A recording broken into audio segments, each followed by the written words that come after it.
Imagine a world where your thoughts are monitored, where your every move is being watched, and even your memories are rewritten. It sounds scary, right? Well, this is the reality of George Orwell's dystopian society in the book 1984. Welcome to Through the Telescreen, a podcast where we're gonna break down the first part of 1984 and uncover its deeper meanings.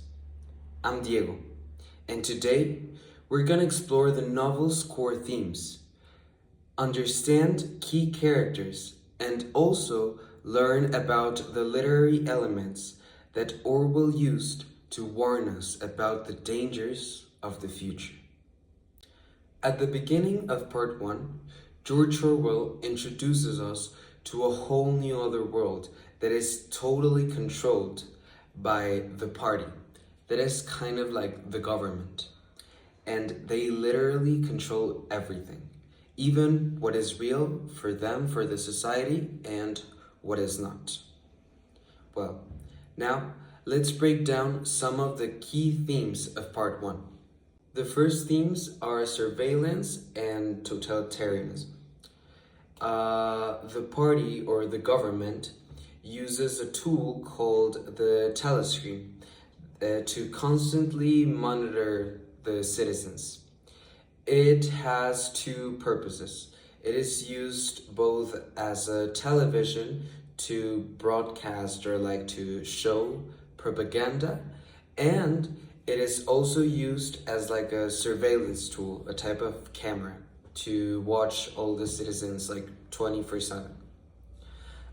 During the book, Orwell also is trying to describe us how the city looks. And with that, we can know that throughout the city, there are lots and lots of posters of Big Brother. There's like omnipresence sort of ruler that like, and these reinstates that no one is ever like truly alone. This makes people like act in a way, well, in a correct way for the ruler, because they know that they are being watched, and if they do things wrong, they're gonna be punished. Another theme that is shown throughout the first part of the book is manipulation of truth. At the beginning of the book, we learn that the government is divided into ministries. And I'm going to talk about one in specific that is called the Ministry of Truth. This is where Winston, the main character of the book, works. And well, what do they do in the Ministry of Truth? In general terms, they just rewrite history. What happened yesterday can be erased tomorrow. So they just alter records, disappear names, events, and also they fabricate other events that didn't happen just to serve the party's purposes. Now I'm gonna read to you part of the book. Who controls the past controls the future. Who controls the present controls the past. Well, this idea suggests that the one that has control over the information and can decide which things are true and which things aren't will be the one that will have the total power of the people's minds. And during this part of the book, we see that Winston is starting to double think. He is starting to question a lot of things that happen in his society. And there's one question I liked a lot. It is, can truth even exist in a world where reality is constantly rewritten? For me, this question is really important because in these times with artificial intelligence, misinformation, false information, and political propaganda, this question is more relevant than ever. The last theme I'm going to talk about is repression of individual thought, that in the book is called thought crime. In the book, we are presented to a type of police that is called the thought police. And the thought police punishes, well, what its name says, thoughts. So people that think against the party or even just thinks differently to all the people in the society are punished. They are arrested and vaporized, meaning they disappear from total existence. So this shows that in this society, thinking for yourself is really dangerous. When Winston starts writing in his diary, this shows an act of rebellion or resistance, because he starts to think differently and act in ways that Big Brother doesn't want you to act. He starts to think for himself. Even though no one's gonna read what he is writing, it is a really big crime what he's doing. Freedom is the freedom to say that 2 plus 2 makes 4. If that is granted, all else follows.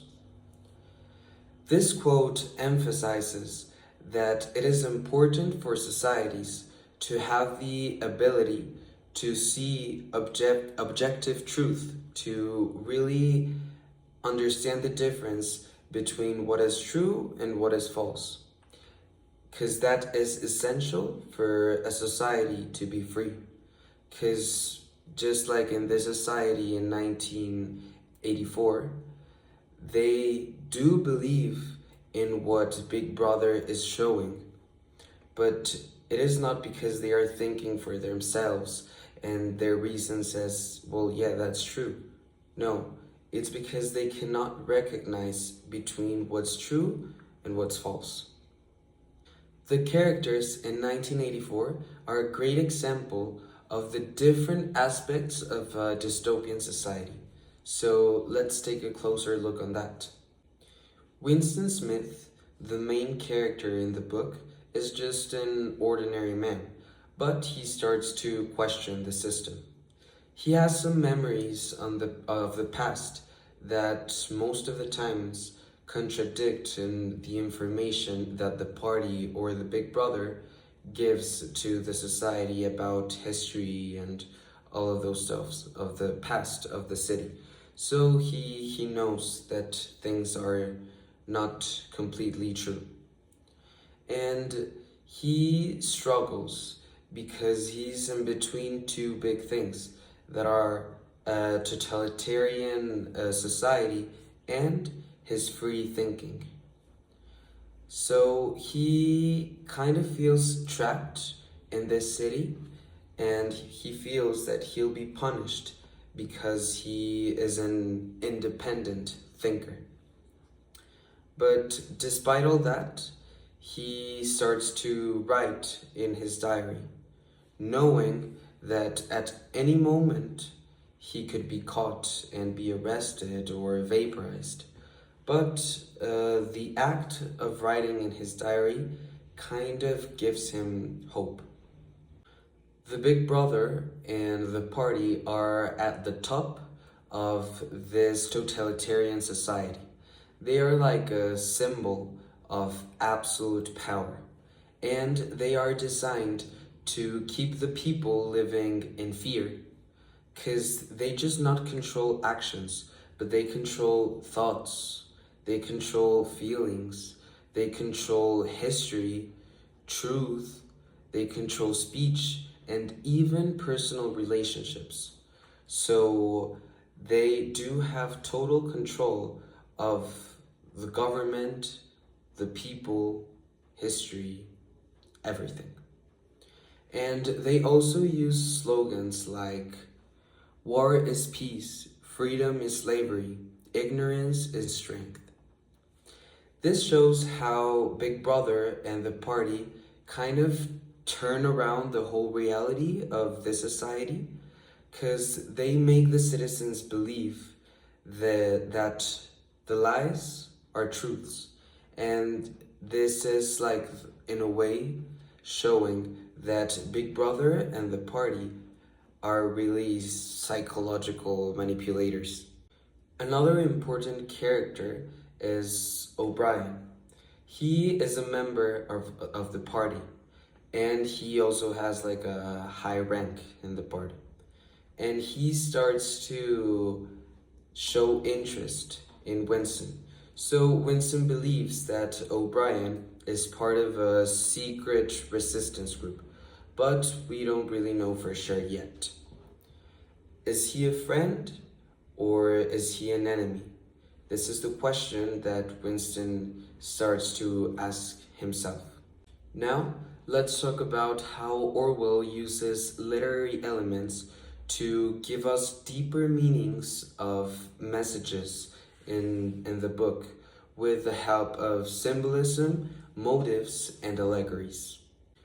Three big symbols that are used throughout the first part are the telescreen, Winston's diary, and Big Brother. For the first one, the telescreen represents like constant surveillance and the fact that people have no privacy at all. They are always watching. For Winston's diary, it is a symbol for rebellion. And it also shows the seek of finding the truth in a world full of lies. And for the Big Brother, it represents like the maximum power, an authoritarian person that controls everyone and everything. For the motives in this book, we have doublespeak in paradoxes and the urban decay. In doublespeak, we have that the party changes or twists a little the language so that they can eliminate independent thought. Some words lose their meaning and some others get their meaning a little bit distorted. And this is used for their own benefit.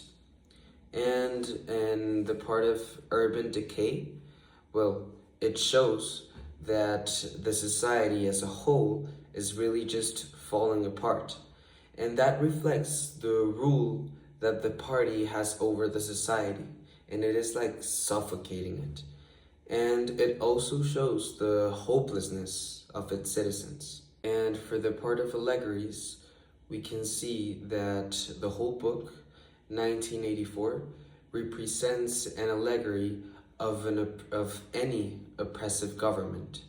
We can see that some tactics that are used by the party or Big Brother are tactics that are used in the real world in totalitarian regimes. And we also have the ignorance of the people, of the pros. And it's an allegory for when people or the citizens stop questioning their authorities. Well, now we know that George Orwell wasn't just telling us a story, he was giving us a warning. Maybe we do not have a telescreen in our homes, but we do have modern technology, tablets, cell phones, AI. So, are we really as free as we think we are? Thanks for joining me on Through the Telescreen. And remember, Big Brother is always watching you. Bye.